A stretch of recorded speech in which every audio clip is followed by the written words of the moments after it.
না। আসলে তা না, তুমি আমায় ছেড়ে যেতে পারবে, কিন্তু মায়াটা থেকেই যাবে।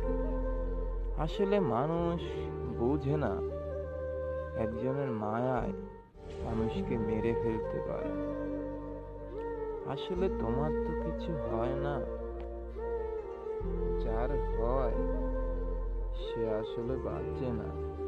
মানুষ বেঁচে থাকে, কিন্তু তার সুখের ভিড়ে দুঃখগুলোই শুধু করা নাড়ে। অবশেষে একটাই কথা বলবো, মানুষকে ধোঁকা দিও না, তুমিও পড়বে ধোঁকায়, সেদিন হয়তো বুঝবে।